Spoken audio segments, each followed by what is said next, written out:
Hello, and welcome to the Empowerography Podcast. This is a platform created for women's voices to be heard and a place to share their stories, journeys, and successes with the world for the purpose of helping other women who might be on similar journeys. We are empowering women one episode at a time.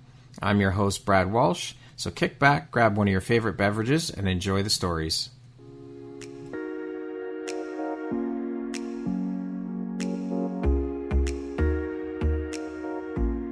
The world needs to hear your message and your story, so don't deny the world of that gift within you that the universe has given you. Someone out there needs to hear your story because it will support them in feeling hope, inspired, and even transformed. Do you want to discover how I help get my clients out of their own way, show up, and confidently share their message? I would love to extend an invitation to you to join me in my free masterclass, Start Your Own Podcast from Idea to Implementation, on Wednesday, April 5th at 1 p.m. Eastern.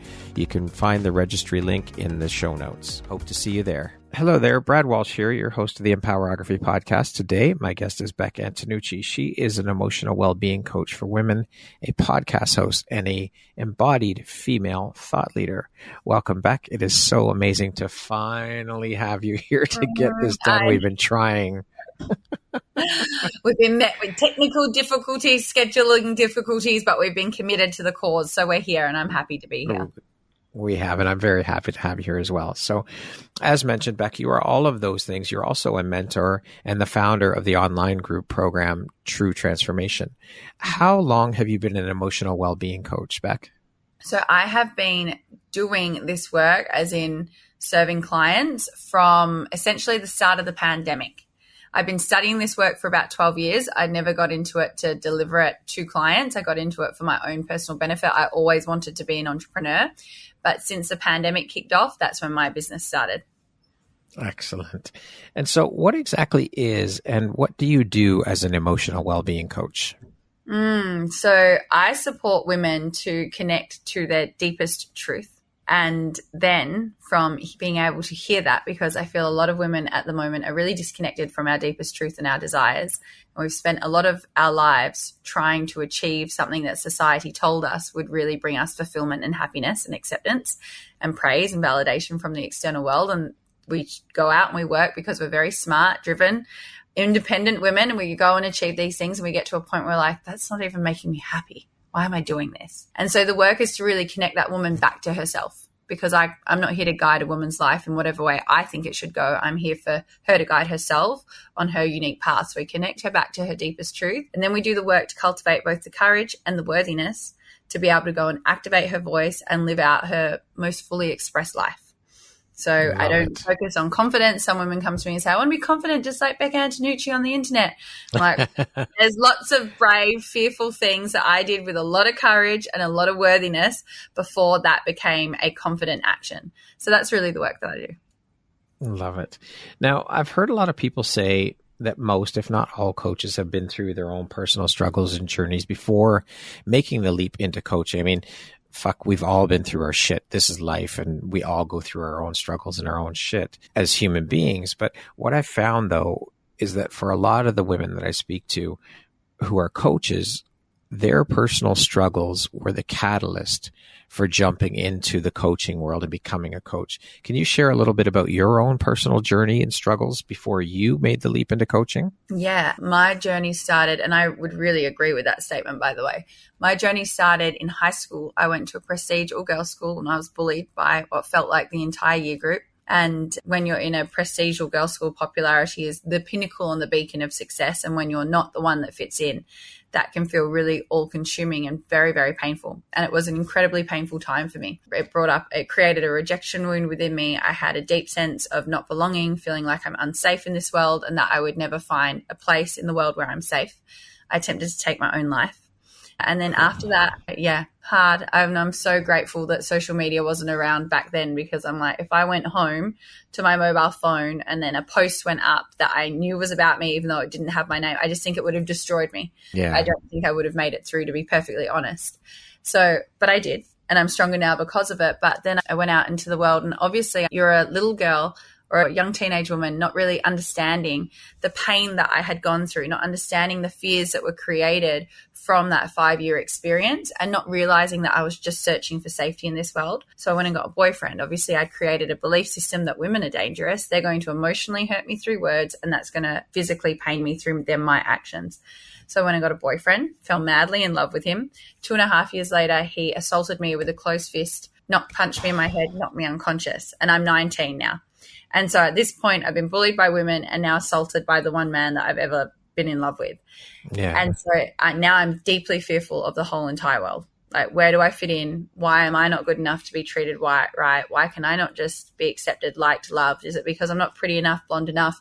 What is it that's bad about me that has had these things occur? And so again, just searching for safety, I decided to join a gym because I thought if I look really strong, maybe people won't hurt me. I went and got a personal trainer. I became very obsessed with my diet plan. I'm 19 years old and my body radically transformed and changed. I looked like a little fitness model. I had a 6-pack, and everyone in this very, very busy gym started being very nice to me. And I became really addicted to the validation of everyone knowing my name, everyone being kind, everyone liking and loving me, everyone inviting me places, adding me on Facebook. And people will say this is a vanity metric, but it's not. This is a scared 19-year-old girl feeling very unsafe in the world, having people now finally acknowledge and praise her. And so that created a very big addiction to disordered eating, dieting, fitness competitions, restrictive eating. And that was the better part of a 10-year journey. I mean, this could go on and on and on and on and on and on and on. And that was, again, a very painful and tumultuous time. And I didn't understand what I was running from. I didn't understand why I was taking these huge, massive actions, whether it was my body or some kind of diet or the exercise that I was doing.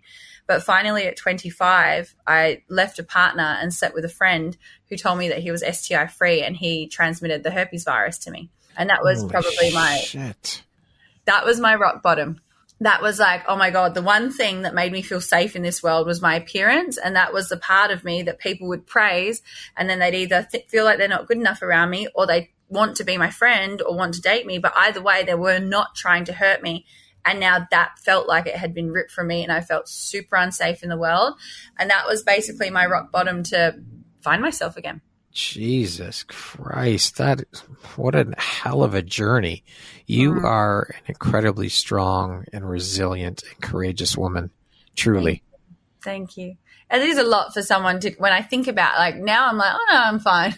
It's like, but then I'm like, hold on, that was a 14-year young girl up until 25. That's a lot to navigate in 11 years. That's a lot. For sure it is. Absolutely. The ups and downs, the roller coaster of that, the lows, the high, like, holy shit, just incredible. And also not really understanding anything about shame, anything about the subconscious mind, not feeling like there was a safe space to really communicate what was truly going on for me, to be able to unpack it. Like, I didn't know. Oh my God, I just really wanted friends. I wanted to fit in. I wanted the girls to like me. I didn't want to be yelled and screamed at. So there was nowhere where I could go to say that, because there was so much shame that wasn't happening, that I would kind of push it down and just like pretend, oh, I'm fine. Oh, my parents told me be the bigger person, turn your back and walk away. But there was no place for me. I'd even been to a few psychologists with my disordered eating, and they just weren't people I resonated with. There was no safe place for me to really unpack what my true human experience was. So, yeah, it was really hard. So how did you finally pull yourself out of that? You hit rock bottom with that last incident, and that was obviously the catalyst where you thought, okay, something's got to give here. I got to shift things. And so how did you do that? How did you pull yourself out? Well, to be honest, that rock bottom was also my savior from the disordered eating. Like, food and exercise was consuming my life in a really painful way. And so when the herpes virus happened, and I do a lot of meditation, I love to connect with God. I believe it's a power outside of me that reminds me of the power that exists within me. And so I was sitting on the beach and I was like, how has this happened? And what do I do next? And I heard this voice. You can say it's my higher self. You can say it's God consciousness, whatever you believe in. But I heard this voice saying, Rebecca, when are you going to learn to love yourself from within? And so that was kind of my awareness moment of like, I know what I have to do, but that feels really hard. Are you sure I can't just go to the gym and get a good body? That feels a lot easier than doing that. And I also had a deep desire to be an entrepreneur. And I knew that all entrepreneurs do professional development and personal development. And I knew that they all had coaches. So not even for my own acceptance yet, but just for my desire to be an entrepreneur, I thought I'm going to start doing these courses that entrepreneurs do because, that's how I'll become successful and then I'll be good enough. But it was in these rooms that I was attending, these workshops, these seminars with lots of like-minded people that were in these really safe spaces where people were divulging the truth of their human experience. I mean, I even remember the first one I went to, and it's not even a course that I really would say is great. I wouldn't even recommend it to someone. But I remember seeing this woman and actually this man. They just seemed so successful. They were about 20 years older than me at the time. I was 25. They looked like they had everything, the cars, the business, the houses, the family. And behind closed doors, they just shared that they feel like empty shells of humans. They feel so unfulfilled. And I remember sitting there, never having ever heard anyone ever speak like that ever before. And I thought to myself, oh God, I don't want to wait another 20 years to figure that out. They've got everything that I think I want. And they're still feeling like empty shells of humans. And that was my almost inspiration moment of, wow, I've never heard people speak like this.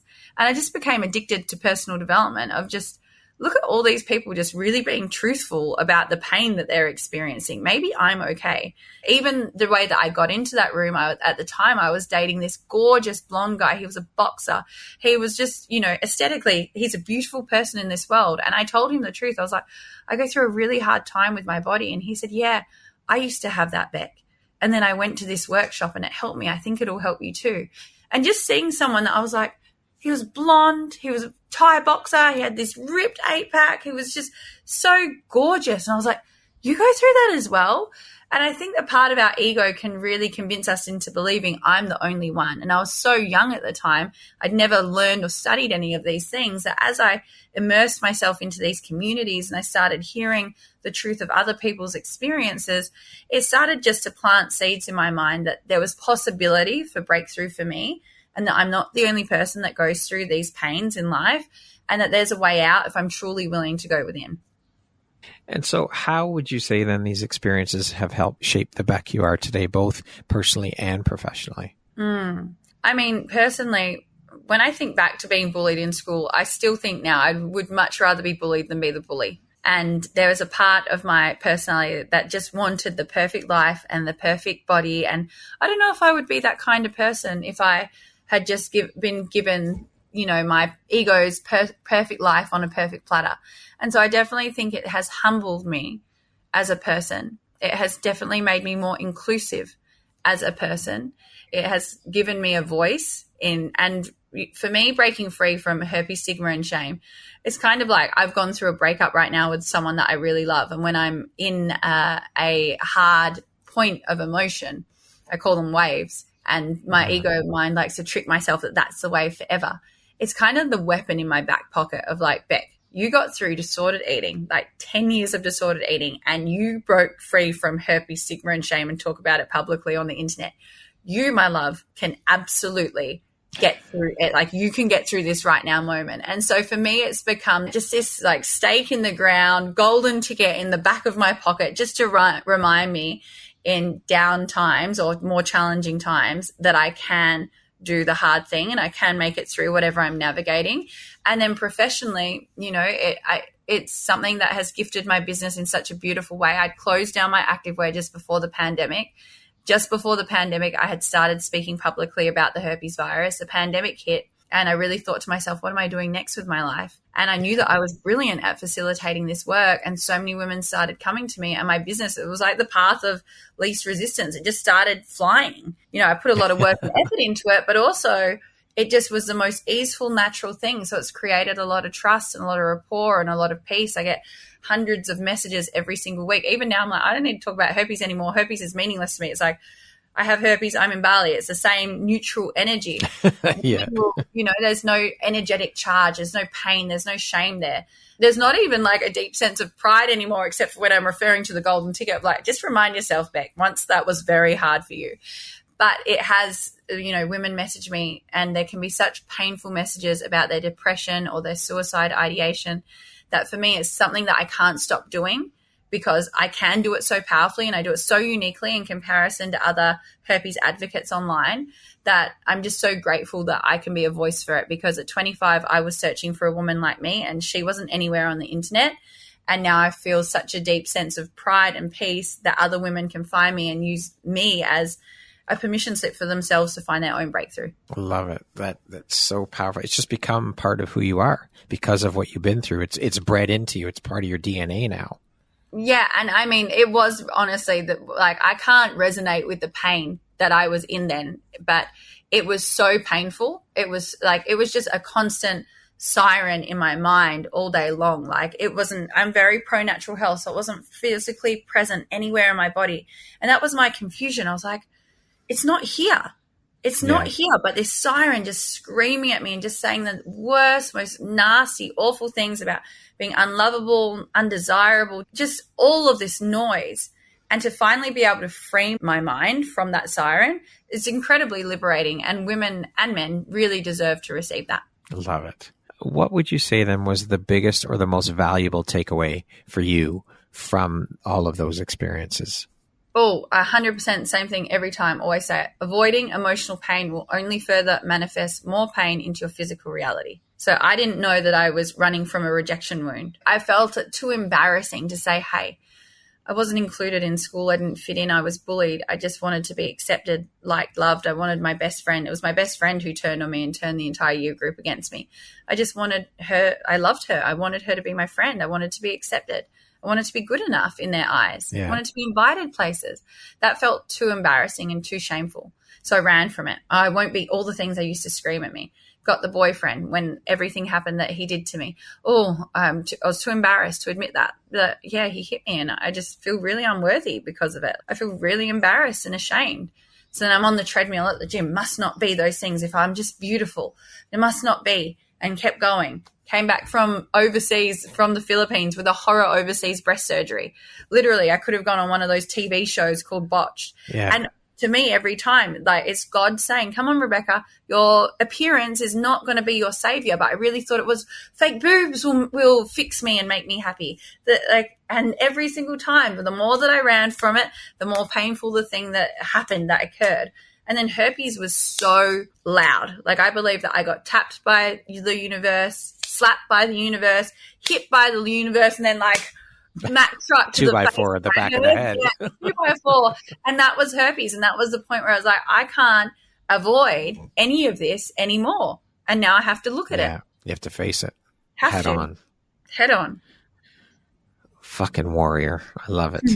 Now, I want to talk a little bit about the coaching industry. With you being a coach, I would love to hear your thoughts on the coaching industry currently, the current state of it. Again, I'm going to go back to the fact that I've had many conversations with multiple women who work in the industry, and some of them, they don't even like to use the word coach because they think there's such a bad rap or a bad association when you use the word coach. They prefer to use mentor or guide or things like that because of the rep that the industry gets. What are your thoughts as a coach on the industry and where it is right now?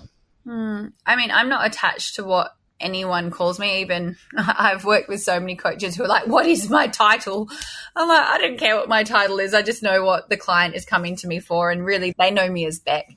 The industry, I mean, I'm very grateful for it because I can deliver the work that I love to do. I think, personally, as coaches, mentors, guides, whatever you want to call us, we're very, very lucky in the way in which we can deliver our work. And it really requires the human to be in deep integrity, because it isn't regulated. You can just do whatever you fucking want with a client, to be perfectly honest. And as with any single industry on the planet, there is incredible people in it and there are not very good people in it. I mean, I have had arguments with doctors about the incorrect information that they're passing on to women about the herpes virus. Obviously, I got so into it. I've studied it for a long time. There are bad doctors. There are bad surgeons. There are bad restaurants. There are also amazing doctors, amazing mental health nurses. There are bad podcasters, amazing podcasters. So ultimately, I don't have a problem with it because it allows me to deliver what I love to do. And there are a lot of people out of integrity. There are a lot of people now that are seeing the money that can be made within the industry and have got into it for the benefit of profit. And that's personally what I don't love, because I got into the industry naturally it became my journey. And when it did, everyone was like, of course, Bek's a coach. Whereas now there are people like, oh, a lot of money can be made in this space. I'm going to dive in. I'm going to monetize my social media audience. I don't know how in integrity those people are. There's some work going on right now where I know, just a group of humans who I have seen the behind closed doors of these people. And there's some very out of integrity things that have occurred in their lives this year that I'm curious if they would be okay with the public knowing that those things had happened. Whereas for me, every single part of my life that happens behind closed doors, if it came out to everyone, there is not anything that ever happens at any point in time that if anyone knew, that I would be like, no one can know that. I'd be like, that. Whereas there has been some very big things with some people that are running and supporting groups of humans that I'm like, there's some stuff that's gone on that you don't want the world to know. And that is you out of integrity. That is you not being able to support humans. And that's the part that I don't like. That's more what I was referring to, is the fact that these coaches who are getting into it for the money and then promising their clients, oh, I'll make you a 6-figure coach or a 7-figure coach or whatever it is. And it's all focused on that. And that's all they give a shit about. Yeah, I mean, I definitely have a little bee in my bonnet over coaches, coaching coaches because I think it's very easy to sell dollars online. If you pay me 10 grand and I'm going to make you 100, of course, you're going to be like, here's my money. But for the product that I am delivering is supporting women to connect to their own truth, love themselves, express themselves powerfully. I'm not here selling money to people. And I think there's always in every single industry people who are going to be out of integrity. I've worked with a Mexican mentor and an American mentor, and the two of them combined cost me just under $100,000 in a year. And both of them, I was so upset with myself. And that was and it was hard to run my business powerfully when I was so disappointed. And over the course of 9 months, I didn't feel like I was any further ahead in the way that I delivered my business, but I had invested seriously into these people and put my trust into them, thinking that they were going to set me up for success in terms of my systems and processes. And for me now, it's like, and for any person thinking about investing, I just think we get to do our due diligence seriously, take our time with big decisions, make sure the person is actually capable of delivering on what they're committing to, read through the contract and set very, very clear expectations from the get-go so that you set and manage yours and theirs. Because, there's good and bad in every single industry. For sure. Would you suggest for people looking at approaching coaching and looking for coaches to reach out to previous clients of coaches? Oh, I mean, if you're there should be testimonials online for sure. Right. And do the due diligence. Ask. I mean, my most recent nervous system coach that I'm working with, she's a 9-month minimum container, and it's not a small investment by any means. And I said to her, I'm really nervous about investing. I've been done over by 2 coaches in the past. I know that was business, but I feel like this is a massive investment again, and I just don't really feel like I'm there to do that again. I've lost my trust. And she said to me, Bek, I'm not here to force you or pressure you. This has to feel good for you as well. But here are 3 of my most recent clients. I know that you know them, which I do. And she said, they have said they're more than happy for you to connect with them and just ask them a few questions about their experience. And I thought to myself, you know what? I am going to do that. And so I reached out to all of them individually and said, do you have a few minutes? I'm thinking about working with so-and-so. I'm a bit nervous about the investment. It's quite big for me. Also, the American exchange rate is really shit for Aussies. Yes, so it's a shit for us too. Yeah, it's a massive investment for me, and I'm a bit nervous about doing it, and I don't want to enter a nervous system container in fear. And so it was actually those 3 referrals, me doing that due diligence, that had me lean in with more ease. And also the other thing that I want to say on that, she didn't force me to sign up with her. And a lot of my clients have said that too. Some of my clients who reached out to work with me 3 years ago have now leaned in 3 years later, and they said it was the lack of force. So if a client I'm not there to like sell to them. If they're just not ready, I like to honor them and also leave the door open, that if they ever feel super called, my door is always open for them to come into my world. And I think that speaks volumes. I think the coach that just wants the numbers on the table versus the coach that really gives a shit about the client, there's a very big difference. Absolutely. Bek, what excites or lights you up or is the most rewarding for you about the work that you do with your clients? Seeing women just breaking free from whatever they think is holding them back and seeing them express themselves courageously in whatever their unique self-expression is.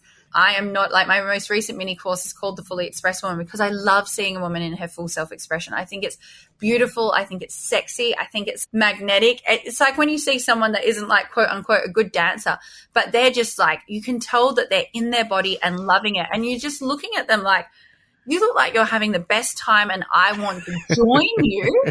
You look like you don't give a shit. That, to me, a person embodied in their full self-expression just lights me up. And yeah, that's, people are like, oh, you work on herpes, blah, blah. That's a part of my work, but really it's a person breaking free from that wall and giving themselves full permission to be themselves in this world. I think that's the best part of it all. On the flip side of that, what would you say is one of the most challenging parts of the work that you do? I mean, I don't find any of it challenging. I just wish more people would lean in. It's, you know, my kind of client probably isn't immersed in personal development yet. They're curious about what I do. But when they're investing, they're sending this like stranger on the internet money. Like, is she going to close down her laptop and just drink cocktails in Bali and never even have a call with me? And so I think there's a resistance to leaning in. So there's nothing that I don't love. I would just love more women to know that once they commit, once they lean in, that there's so much just beauty available on the other side of that decision. That is so powerful. You know, you're trained in multiple areas and modalities. Can you speak a little bit about these modalities and how you incorporate them into your work with your clients, and give us a brief overview of your approach when working with clients? Yeah, absolutely. So I've been doing this work for 12 years. Last year I did a master coach certification. So the somatics, NLP, trauma therapy, inner child work. I really just love to get to the seed of where the pain occurred. Because for women, we can be so surface level. It's like, oh, I'm shit in relationships. Oh, I have herpes. Oh, whatever the thing is. But for me, I love the iceberg analogy of seeing what's at the top and then going to the root. And then from there, doing the work to really get the woman in touch with her body as well. You know, I think a lot of coaching has failed us up until now because it can be so mental. You know, we're mindset coaching everyone, which definitely has its benefits, absolutely. And then we're missing a really big piece. Women are disconnected from their bodies. We are disconnected from our sensations. We are disconnected from our desires. We're overriding our sensations with our mind. We're trying to like cognitively do something that is against what our body is trying to say. So my work is about going to the root, going to the seed, and also getting that woman connected with what is occurring in her body so that she can actually see how she's showing up to life. Yeah, getting more aware of what is happening in her body and then moving stuck and trapped energy, like any painful event that we're going through, any forgiveness process that we're navigating. It's also attached with a big somatic piece so that the energy that is stuck, that's trapped inside, we actually move it through and create space for more to come in. Now, you're an embodied female thought leader. I assume that you work with a lot of professional women around leadership, thought leadership, mindset, as you just mentioned, is part of it. What makes a successful thought leader, in your opinion? I think being who you are in the public eye and behind closed doors, no matter what. Yes, you get to keep your sacred information sacred. But if there is just something that you don't want the world to know and you're saying that you're this like embodied, self-expressed, authentic person, I just don't believe that to be true. Like 100% respect people's sacredcy for their life, and everyone doesn't need to know everything. But I really feel if there's certain parts of you that you're not being truthful about, then I do not believe that to be embodied at all. Relationship coaches that have terrible relationships, body positive coaches that have an awful relationship with their own body and food. Just, we have to be able to practice what we preach and be true. Like, it just allow yourself to be a human and allow others to know that you're human just the same as them. We get to take mentors and masters off pedestals. No one is better than anyone. I actually think the most powerful coaching client relationship is when the two see each other as equal. I chose my nervous system coach because I see her as an equal to me, not better. Well, she can learn from you as well. It's a two-way street. You learn from each other. 100%. You're right. coaches, mentors, all of these people need to be taken off the fucking pedestals. There is no reason to put anybody on a pedestal. Mm-hmm. We are all at the same level. We are all equal. We're all human beings. And that's all there is to it. We all have our struggles. We all go through our shit. 100%. And just because you've been through the struggles and you've come out the other side of a particular struggle or a few particular struggles does not mean that your journey's done. You're going to have other shit that you've got to struggle through. The journey's not over, period. Life will always, like I said this in my opening calls for the ladies this week. I'm not here to support you to create this perfect life where nothing rocks you, because I don't know, if you're trying to reach enlightenment, maybe that will happen, and then I don't think you'll actually exist on planet Earth being a human.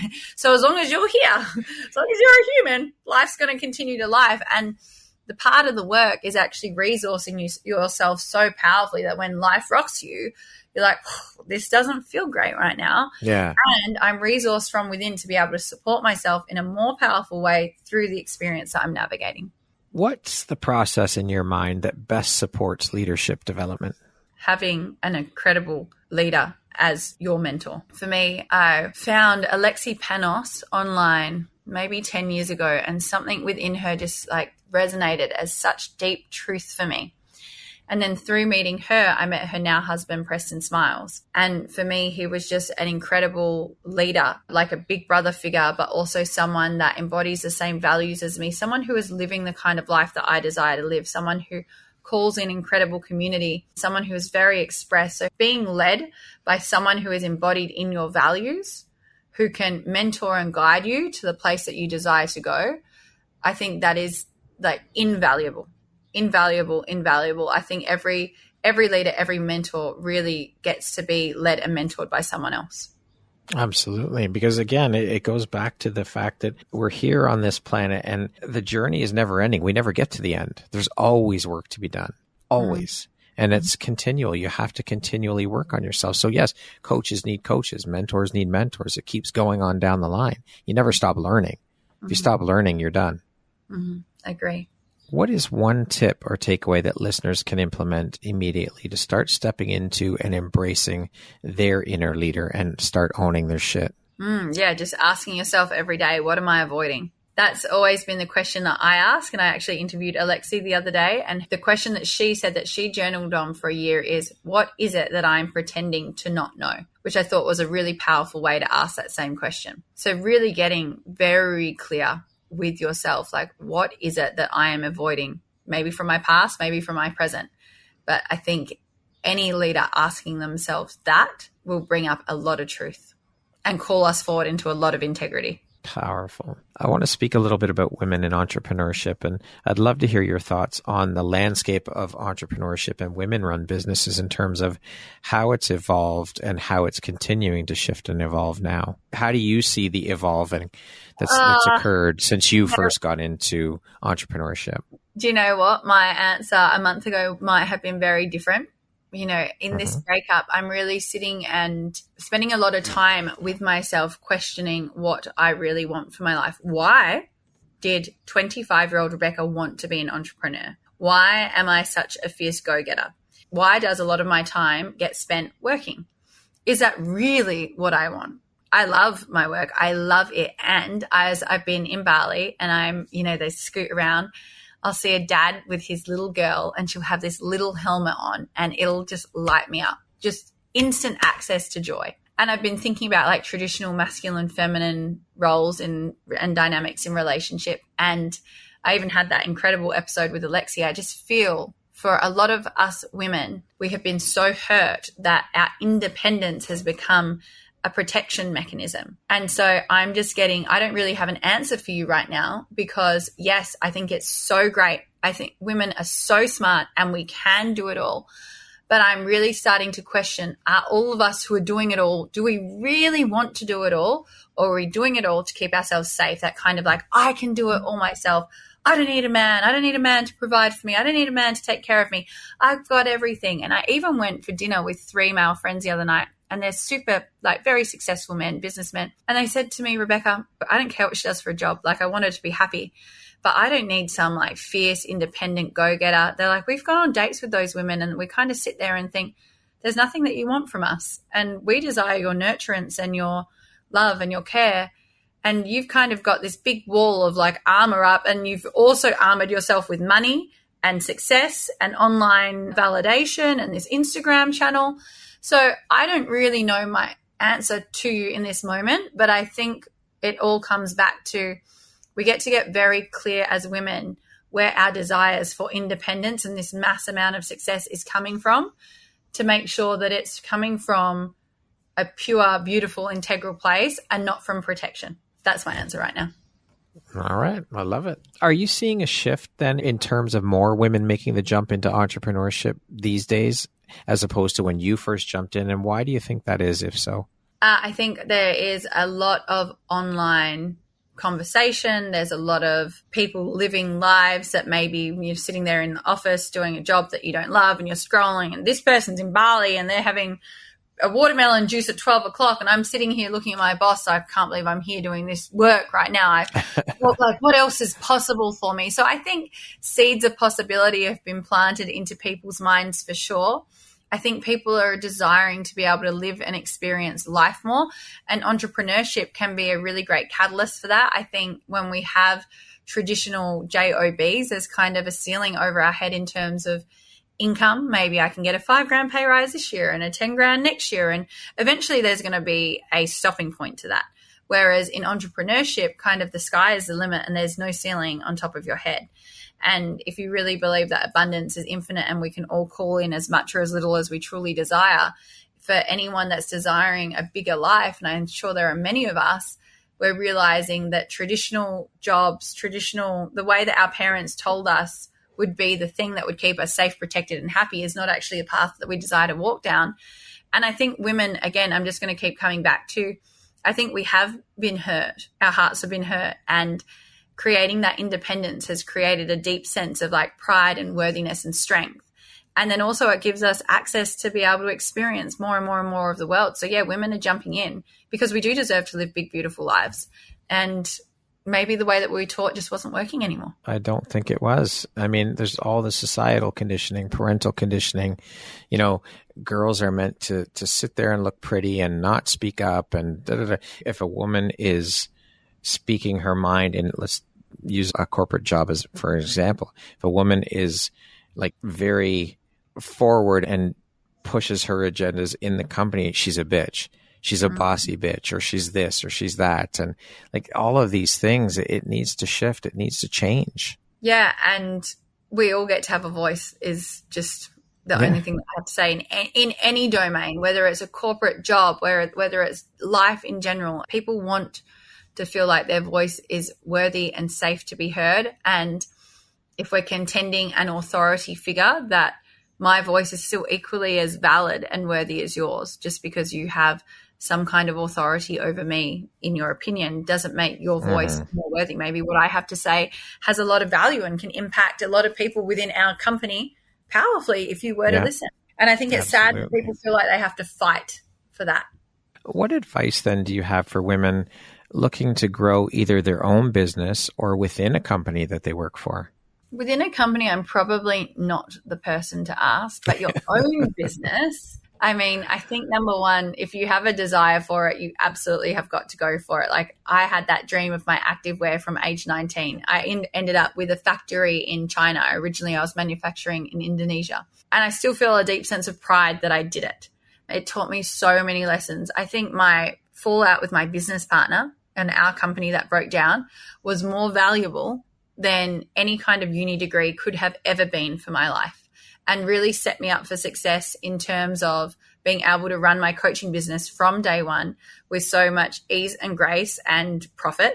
And so number one, you just have to jump in the deep end. Like I see so many people that are just getting ready to get ready, that buy all the courses, buy all the equipment. Like one of my clients, she wants to start something and she just went out and bought like every single bit of tech that you could ever buy for like this professional thing that she thinks she wants to do. And I was like, I created a successful coaching business off an iPhone, a Mac, laptop, Word, and email. Nothing high tech. I didn't buy any of the bits. I just did the thing. action is way more powerful than you going and getting all the stuff and doing nothing. So you have got to just get in the game and take some aligned action. And my other thing is, having a job whilst you're working for your mission is not anything to be ashamed of. It's something that I really see so much power in. When I had my activewear, I was like, this is my dream. I'm not working a job. Nothing is meant for me. I mean, I used to spend hours on Seek and be like, nothing here is for me. And then when I had my activewear, I was like, that is going to be my thing. And then I got myself into so much scarcity that I was like needing to sell the leggings. So then when my coaching business took off, once the pandemic finally, like the non-essentials started opening again, I remember Gary Vee saying something really powerful, which is go and do a job that you know, like the back of your hand, that pays you the most amount of income per hour, that you don't have to put any mental thought into, that you're not thinking of once the door's closed. And that for me was Pilates instructing. I knew that I could do that with so much ease, have so much fun, be immersed in community, open the door, motivate these women, close the door and walk away. And so whilst I was building my business, I set a target. Until I've earned my first $200,000 in a year, I'm going to keep teaching Pilates so that I know that my rent and bills are paid. So every single client that I signed, it was never, oh my God, I need you. I need you to pay my rent. It was, client, celebrate, success, amazing. I'm still cared for no matter what. And that I really feel propelled me to create my business faster. And then after 9 months, I thought to myself, I don't need a job anymore. I can actually truly look after myself. My business has proved to me that she is sustainable and creates the same recurring income every single month that I'm cared for and I'm taken care of. So that to me was like a powerful, to begin with, there was like a part of my ego that thought, no, I will not get a job. And through the scarcity that I went through in the activewear, I saw the value in it. I love that, getting ready to get like, there's always the excuse, I can't do it yet. Now's not the right time. I'm not ready. You're never going to be ready. There's never a perfect time to do it. Oh, so many of my friends that want to start podcasts and they've got all the equipment. I'm like, have you recorded a podcast yet? No. Okay. Well, all the equipment isn't going to record the podcast for you. No, you have to jump in and do it. All the equipment. I'm going to, whatever it is, all the stuff. I'm like, you don't actually need all the stuff. You don't. You absolutely do not. I started mine with an 8-year-old MacBook that I had and a shitty little headset with a microphone attached to it that I got from my corporate job and a free Zoom account, and just jumped in. You just got to fucking do it. I love it. That's it. You have to. You're right. The equipment is not going to do it for you. You can have all the bells and whistles in the world. It doesn't make a lick of difference if you're not using it. Well, the thing is as well, you're going to learn in the face of your action. Yeah, your first podcast might not be great, but I'm sure your 100th one will be incredible. And so everyone gets really attached to, women come to me for confidence all the time. But again, it's the brave, courageous, repeated thing. And you taking that aligned action and seeing who you become. My mentor Preston always says people want to skip the awkward stage, the part where people are like, these videos are so annoying. Like you've got to be in the growing pains of your business where you're in the awkward kind of adolescent, maybe you've gained the puppy weight or your teeth are bark or we're all going to become the swan, but you got to start as the duckling. Exactly. I use my photography business as an example, and, jumping in, and photography is my first love and my first passion. And so when I started my business, I would go back and look at images before I started my business that I shot maybe 10 years prior or 15 years. Like, oh my God, I can't believe I actually thought this shit was good. It's horrible, but it's part of the growing pains. It's how you grow. And that also, having the self-awareness to do that, to go back and look at it, helped me overcome my competition mindset. I was in a huge competition mindset when I first jumped in. I was always comparing my work and myself to other photographers and all the things. But when I started to think about it in the way that, my only competition is me. That's the only person I have to be in competition with. As long as I can look back and see that I've improved, that's all that fucking matters. I don't give a shit. There's more than enough work. There's more than enough money out there for everybody. I don't care what industry you're in, but do the fucking damn work. You have to start. Otherwise, you're going nowhere fast. Oh, yeah. I mean, I was saying this to the ladies the other day. I think that was my biggest downfall in my 20s. I would see the top of the mountain. I was obsessed with seeing whatever was at the top, whether it was success or the body or the boyfriend. But the first 3 steps, I was like, boring. Not good enough. Only the top of the mountain. So just trying to rush there and try to six-pack in 6 weeks or $1 million in 5 minutes, and every time, like anytime I rushed for anything, I'd always end up 10 steps behind. And that was, again, my lesson actually in those 2 mentors last year. I thought to myself, my entire time with my coaching business, I've always said I'm going to learn the lessons that I made in my 20s so that I don't play them out in my 30s. And in my 20s, I was trying to rush. And if I take slow steps, like 1 foot in front of the other, we really don't see the value in consistency. So I was trying to sprint everywhere, but just walking would have actually got me there so much faster than the attempted sprints because I'd burned myself out. And that was, again, my lesson last year. I was like, why was I trying to go somewhere so fast? Because my current success has been in the 1 foot in front of the other every day. Consistency creates excellence and incredible results and a deep sense of self-trust. And I also now see the value in step 1, step 2, and step 3 being just as important as the top, because there's no milestone without every single stepping stone in the in-between. Well, I think that speaks to societal conditioning in terms of everyone's looking for the quick fix or the magic bullet or the easy way to do shit. There is no easy way. There is no magic bullet. You have to put in the work, period. There's no way around it. You cannot get around it. And if you think you can, you're fooling yourself. Yeah, all day long. I have to go back and listen to my first podcast. I've not done that. I have to go back and listen. I'm sure they're terrible. I have to do that now. You should do it after I got to do that. Celebrate yourself. Yeah. So good. I love it. Bek, what do you think the most significant barrier to female leadership is? Our worthiness, believing that we're good enough to do the thing.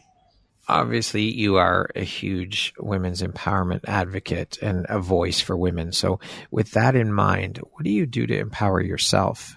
Surround myself in like-minded community of people who I love and trust and people who I can be my full self with. I bring all of myself to them. I am really committed right now to my unique path of aliveness and alignment. So really getting really deeply connected with my own desires. I was looking at my life and my partner's life in Perth and feeling like one of us had to dishonor our own timeline to live on the others. I was feeling very global and he's very anchored to Perth. And so just continuously committing to taking courageous leaps, even when it hurts, even when it feels really bad. Leaving my partner felt really hard, but also knowing that being in Perth when a part of my truth was saying to me, you're not totally fulfilled here and you're not meant to be here right now, that felt like I was self-abandoning every single day. So staying committed to my unique path and being willing to do the hard things no matter what. And then I do lots of things that light me up. I treat my body really well. I go to the beach every day. I connect with God. I deliver work that I love. I create content that I love. All of those things do all of that for me. Speaking of empowerment, what does that word mean to you? What does that word mean to me? For me, empowerment is being willing to be yourself, being willing to be myself, being willing to do on a day what I really desire to do, say on a day what I really desire to say, request what I desire to request, really get in touch with what my own unique desires for my life are, and feeling worthy enough to be able to go out and pave a way to make those become my reality. That to me is what empowerment is. I want to speak a little bit about your podcast. What inspired you to start your podcast? And can you share with us a bit about the podcast, the title, what it's all about? Is it interview style, solo, a mix of both? Yeah, it's called Raw, Real and Vulnerable. It's been in my mind for a really long time. And I finally launched it last year. I think we're up to maybe episode. Congratulations. Thank you so much. Weekly episodes every Monday, having raw, real, and very vulnerable conversations. It's a mix of both. It's usually 2 solos and then 1 guest. However, in the breakup, it's been lots of guest episodes at the moment just because I'm too emotionally turbulent right now to record a podcast episode. But it's amazing. I have the most incredible guests, incredible thought leaders from all around the world. I get really spicy on there and just all the taboo conversations that society doesn't really allow us to have, we get to bring to the table, and it creates a lot of freedom for women. It plants a lot of deep seeds of thought into women's minds to be able to look through the lens of curiosity and maybe see their life in a different way. Yeah, everything is welcome. There's lots of incredible conversations. Obviously, there's lots of herpes stuff as well. It's not only herpes. Yeah. And it's fun. It's sassy. It's funny. It's raw and real. What was the push then for you to finally take the leap and do it? You said you've been thinking about it for quite a while. What was the push? I had all of these things. I don't know how to do a podcast. I don't know how to do the intro beat. And so then I was like, okay, what do I know to do when I don't know how? Get support. And I had this woman in my group program, and she was starting her own female business, and she was going to start a podcast agency. I said, and she just told me, I was like, that's amazing. I actually am looking for someone to support me. So I started with her, and then something occurred where she was like, I'm so sorry, Beck, something's happened within my family. I'm putting this down for a little while. I'd love to refer you on. And I was like, no, it's okay. Open my Instagram. The very next story was a past client of mine saying, I'm starting a podcast agency. So I was like, that's really funny, because the woman that I was working with literally just said she can't work with me. Started there. And then I started working with a business coach, and her podcast team came on my path. And I was just like, they are the who's who of podcasting. They know how to do it. And I said, I want to launch a podcast, and I want to launch it really well.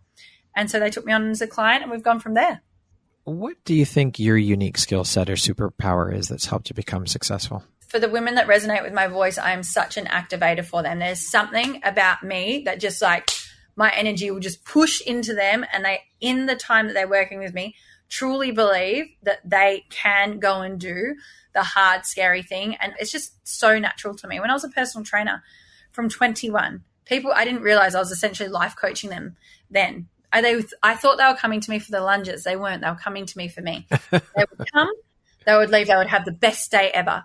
They would bring me their problems. We would navigate them, and they would just feel so empowered. And I really believe it's that activator energy within me and the deep sense of belief that isn't blowing a firecracker up your ass, because I won't lie to people, but it is a true deep sense of I see you and I believe in you and you can do it, that fuels women with so much confidence that they can go out into the world and do the thing that they're desiring to do. Kick ass. Awesome. Energy. I love that.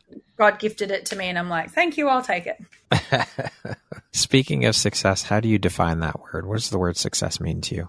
You know, if you asked me 3 years ago, I'd been like a podcast and a book and this amount of income in my business and this amount of staff members.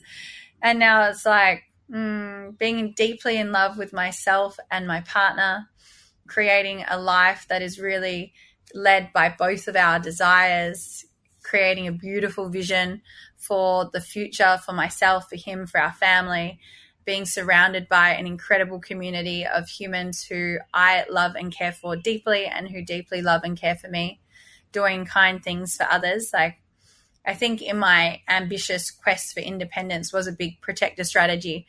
And I realized, I lost that part of me. Like, if it was your birthday and you're my best friend, you would wake up one day and your room would be filled with balloons and cupcakes and your favorite gifts and your favorite breakfast. And I would do it not for your validation or anything. It would just bring me so much joy to do that for you. And I think in the pains of being hurt by people, I lost touch with that. And so for me, success is bringing those parts of me back and being able to pour so much love into others and them pouring so much love into me.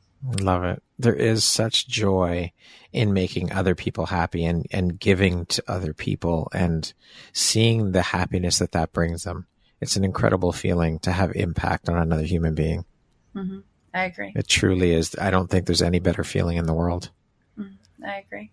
What would you say is one of the most important things you've learned in your life? And what was your life like before you learned it? And what was your life like after learning it? Preston often says what is most personal is most universal. And coming back to the herpes virus, the voice that told me that I was the only one, I really believed it. Like, I was sure I am the only beautiful woman in Australia to have this thing. And he would often say, what is most personal, Rebecca, is most universal. And I was like, nah.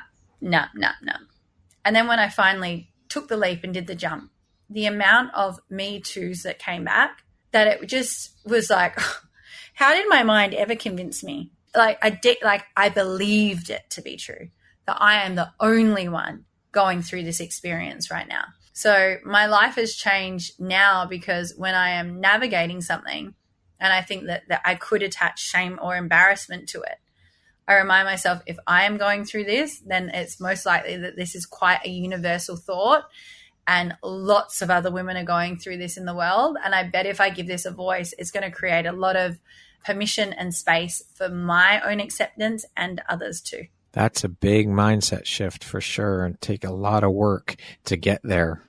Absolutely. Yeah, I mean, I think we require evidence to be able to continue to do the thing. So for me, the herpes virus is just so much evidence that I've got it in my back pocket now. The disordered eating, when I was sharing about that, again, I thought I was the only one. When women started saying, me too, that was kind of, I didn't realize it was almost like an edging process. It kept stacking on top of each other for me to really come to the embrace, to understand, I think I'm the only one going through these things, but others are experiencing it too. We need that evidence to be able to feel safe. Absolutely. Okay, we're going to jump into a little rapid fire section. Here's the next grouping of questions. Just be 2, 3, 4 word answer type thing, okay? Yeah, let's go. How would you describe yourself in one word? Vivacious. If you could teach the world one thing, what would it be? To fully express yourself. What's one thing you want but cannot buy with money? Deep love from my aligned partner. What is your favorite self-care practice? Going to the beach. Aside from necessities, what is one thing you could absolutely not go without? Chocolate. If you came with a warning label, what would yours say? Wild card. Don't know whatever is going to come out of this bitch's mouth. I love it. That concludes our rapid fire section. Now back to our regularly scheduled program. Bek, what challenge in your life has shaped you the most? Herpes all day long. What's something surprising that you've learned about yourself in the last year?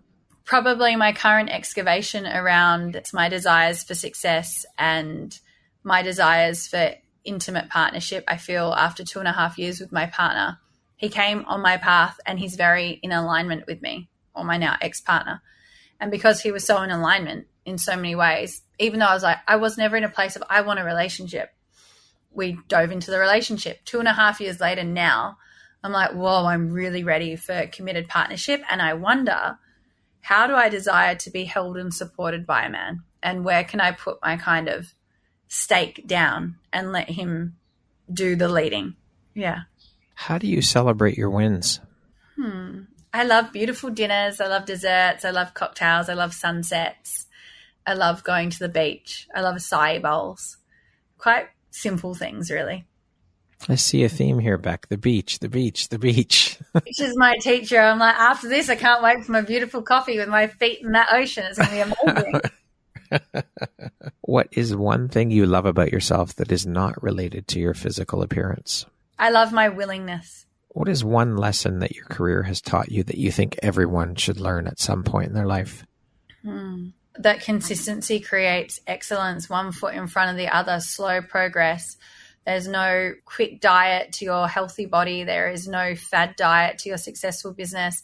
You trying to run fast like that sprint behavior is going to put you backwards, and then you're going to have to go through the pain and the shame and the investment that you put in. So one foot in front of the other, consistency all day long tops the sprinting. It's a marathon. Don't worry about the mountaintop. Take it one step at a time. For sure. If you had the opportunity to sit down and have a 1-hour conversation with one woman, any woman in the world, who would it be and why? Oh, I actually just had it the other day with a woman named Alexi Panos, because she is really the reason that I am where I am today by her videos gracing my Facebook page. And so it was so in alignment and like divinely orchestrated for the time in my life that I'm currently in. And someone asked me the other day, who's your dream guest for your podcast? And I didn't realize it was her, but it is her, and it's releasing coincidentally on my birthday. And so I'm so excited for every woman to hear this episode because, it's just so good. If you could go back and give your younger self one piece of advice, what would that piece of advice be? To look at what she's running from. Okay. Lastly, Bek, if you were to deliver your last 30-second speech to the world, your tribe, your corner of the world, your people, what would that last 30 seconds sound like? What words of wisdom would you impart? I think your purpose for yourself in this life is to really connect to you and what you really desire, and really challenge what it is that you're doing right now and ask why you're doing it. Is it bringing you the joy, the fulfillment, the pleasure, the intimacy, the connection with yourself and others that you really yearn for? And if not, it's time to fucking change and get yourself into community, because you deserve to be loved and cared for, and others deserve to love and care for you. Beautifully said. What a wonderful way to end the interview, Bek. Thank you so much. This has been an absolutely beautiful, inspirational, amazing conversation. I've enjoyed every single minute of it. Thank you so much for making and taking the time to be here with me today, and for shining your bright, beautiful light out into the world through the beautiful work that you do. I appreciate you, and I'm so grateful to have you as a member of the Empowerography community. Thank you. Pleasure, and I can't wait to share.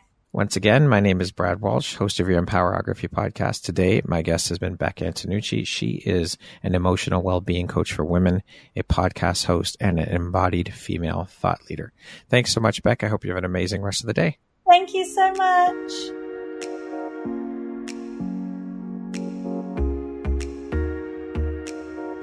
Thank you very much for listening to this podcast. If you haven't yet, please be sure to subscribe, rate, review, and share with all your friends. You can find me at visuphoria.ca and follow me on Instagram at Empowerography Podcast and on Facebook at Empowerography. Please join me next time for another inspirational story from yet another amazing woman.